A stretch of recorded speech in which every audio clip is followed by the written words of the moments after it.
Hey everyone, welcome back to The Explainer. I'm literally so thrilled to have you here today because we're going on a really fascinating journey to demystify a concept you've probably heard a million times, emotional intelligence. But we're going to take it away from just being a corporate buzzword and break it all the way down to the nuts and bolts of human psychology. If you love understanding how your own mind works, you're in the exact right place. All right, here's our cognitive roadmap for today. We're going to hit the origins of EQ, look at it as a skill set, then as a personality trait, and wrap up with what actually drives our motivation. Let's get right into it. Okay, Section 1, the origins of EQ and how it pushed back against the standard metric of IQ. So, why did emotional intelligence suddenly blow up and become this massive cultural talking point? Well, we've got to rewind to the 1990s. In 1995, a science writer named Daniel Goleman dropped a book simply called Emotional Intelligence. And guys, it completely exploded. The reason? It was actually a direct response to a super controversial book called The Bell Curve, which went all in on a strict IQ standard. Goleman's work just hit a nerve. It was like the ultimate counter-argument. It basically told people, no, wait, your IQ isn't your singular, unchangeable destiny. And people really needed to hear that. So how exactly do we define this thing? Simply put, emotional intelligence is your ability to understand and regulate your own emotions, that's the intrapersonal side, combined with your ability to understand and manage your relationships with others, which is the interpersonal side. Notice that crucial split. It's how we handle ourselves internally versus how we interact externally. That duality, that is the absolute foundation of everything we're diving into today. Moving right along to Section 2, EQ as a skill set, we're looking at the ability model. All right, so here is the first layer of our anatomy framework. We're looking at EQ purely as a set of mechanical abilities. You can kind of think of this as the hardware of the human mind. This comes straight from Caruso and Salovey's ability model, and it's a step-by-step process. Step 1, perceiving emotions. That's just registering a facial expression or someone's tone of voice. Step 2 is emotional integration, using that feeling to help you think. Step 3 is emotional understanding, which is figuring out what those feelings actually mean over time. And finally, step 4 is emotional management, where we actively step in and regulate those feelings. Now, the really cool thing here is how these 4 branches work together. They aren't just some boring, static checklist. It's an active, continuous engine. Think about it. Perceiving emotions accurately lets you integrate them, right? Which leads to understanding them. And that understanding gives you the power to manage them, which then opens you up to new feelings, feeding right back into perception. It's basically a constant circular loop of personal growth. Let's take that second branch, emotional integration, and apply it to real life. The research shows us that emotions don't just, sit there in the background. They literally alter your cognition. They hack into your mental system and feed you vital information. For instance, when you're in a happy mood, your brain naturally just thinks, hey, everything is going to go great today. The emotion tells you about your current state and actually forces your thoughts to match that mood. Pretty wild, right?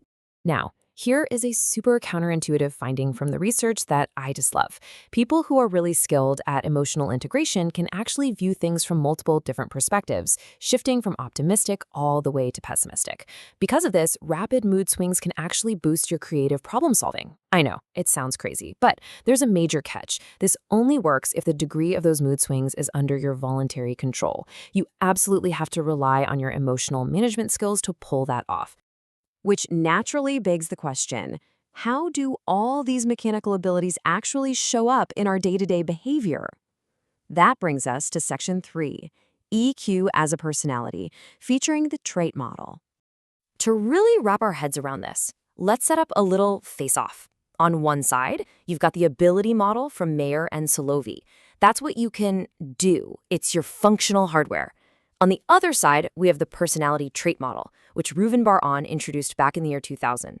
This model is all about who you are. So if abilities are the hardware of a computer, your personality traits are the software running on top of it, actually driving your everyday actions. Bar-On basically organized the software into 5 big interconnected buckets or domains: intrapersonal, interpersonal, adaptability, stress management, and general mood. All these specific skills stack up together and point downward toward one ultimate goal: effective performance.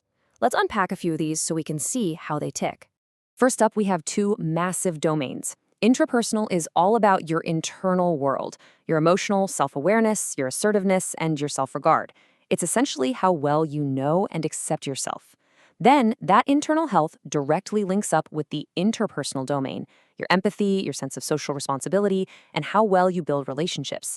Basically, you really can't have strong external empathy without having a solid foundation of internal self-awareness first. They go hand in hand.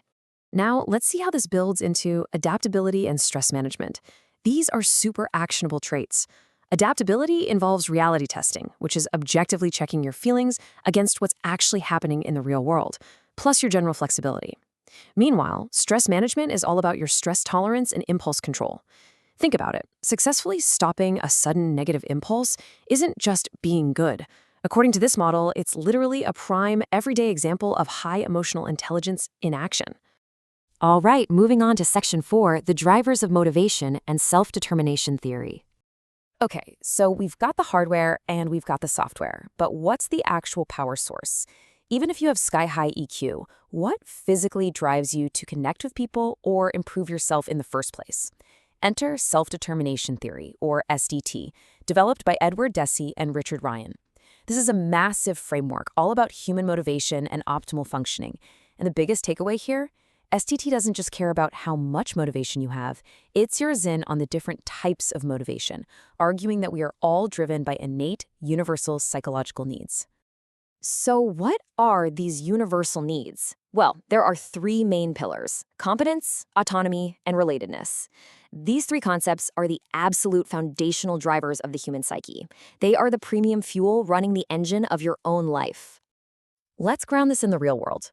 Competence is that core itch to be effective in our environment, to feel like we're actually capable at our jobs or our hobbies. Autonomy is the powerful need to control the course of our own lives. We want to be the authors of our own destiny.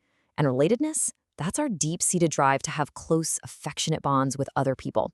Honestly, whether you're seeking autonomy in your career or relatedness in your community, chasing these three things is what ultimately dictates your overall well-being. Now let's tie this whole explainer together. Emotional intelligence is definitely not just some boring list of traits to memorize. By mastering the abilities, like regulating your emotions, and building up the traits, like empathy and stress tolerance, you are basically forging the exact tools you need to secure your competence, your autonomy, and your relatedness out there in the real world. EQ is literally the mechanism we use to fulfill our deepest psychological needs. So I want to leave you with a thought to chew on today. Next time you feel a sudden, massive surge of emotion, whether you're super frustrated at work or just overjoyed hanging out with a friend, take a second and look under the hood. Ask yourself, which of these three basic needs, competence, autonomy, or relatedness, is actually driving that emotional reaction? Once you master that understanding, you truly master your emotional intelligence. Thank you guys so much for joining me on this explainer, and I will catch you in the next one.